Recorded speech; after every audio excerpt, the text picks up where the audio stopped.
le nuove invenzioni, les inventions nouvelles.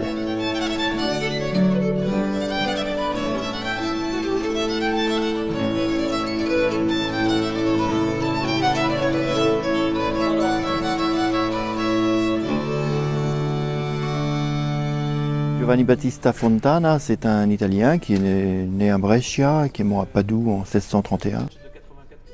Voilà, on ne sait pas grand-chose de sa vie. On sait qu'il a vécu beaucoup dans le nord-est de l'Italie, Venise, par là.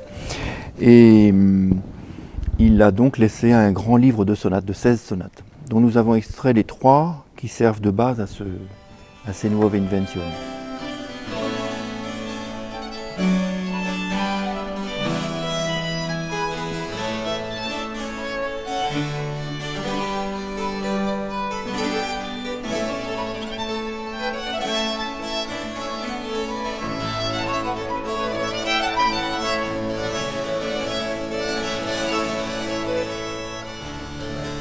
C'est la toute première musique pour violon du répertoire baroque, c'est-à-dire autour des années 1600.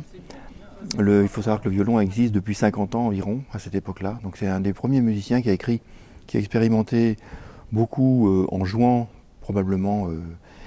Simplement, il a mis sur le papier des traces de ses premières expériences musicales, voilà, et il en a fait ce qu'on appelle des sonates, c'est-à-dire des pièces qui sont sonates, qui sont faites pour faire suonare, sonner le violon, sonner l'instrument, contrairement aux cantates qui font chanter.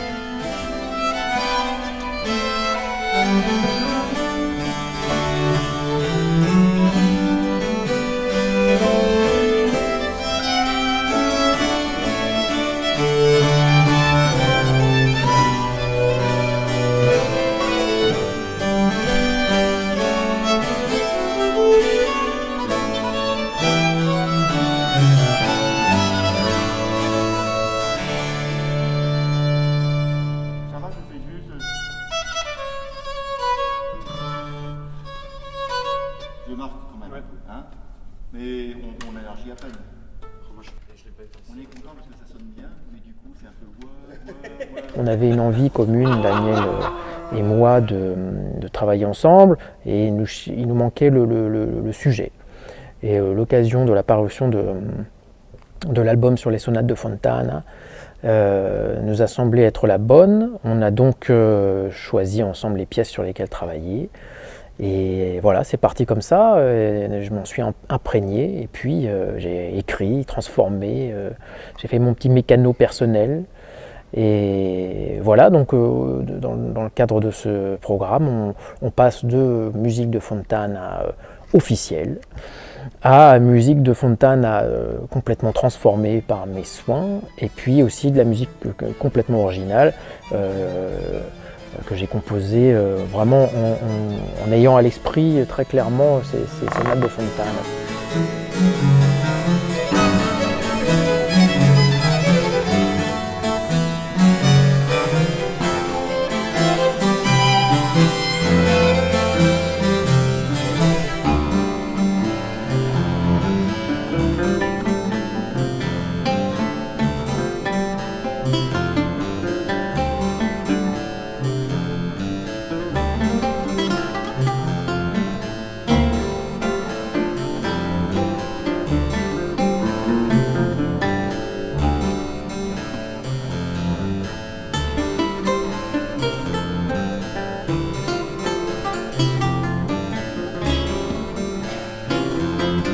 C'est pas une musique compliquée, c'est une musique qui s'écoute.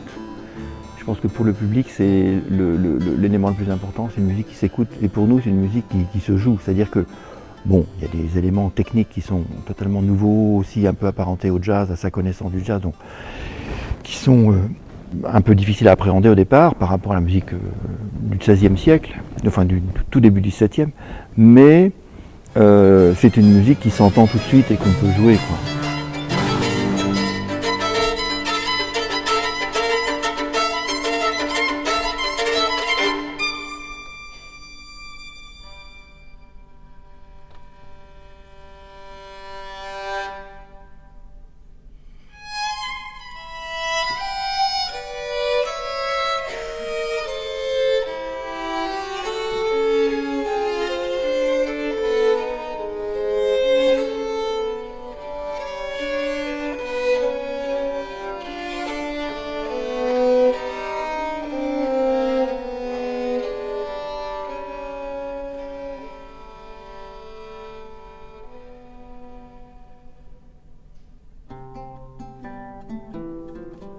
C'est un théorbe, un petit théorbe.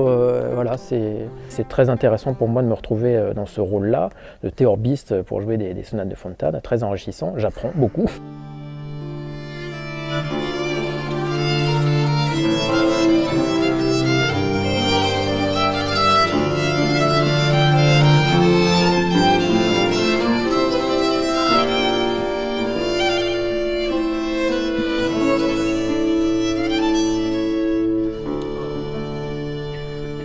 C'est vraiment très personnel à David Chevalier, hein, et c'est aussi très respectueux de cette façon de jouer par rapport à la musique ancienne. Le septolé est un peu moins ta ta ta ta ta ta ta.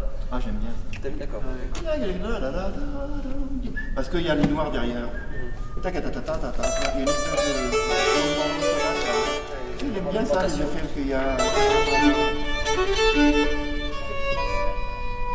Da, da, da, da.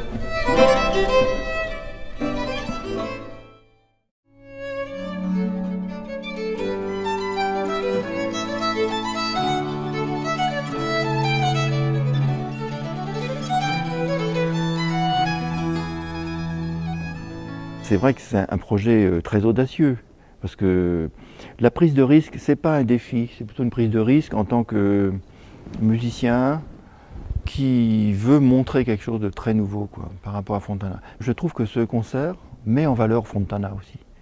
C'est ça, c'est tout ce qui est paradoxal, et ça je m'y attendais pas du tout.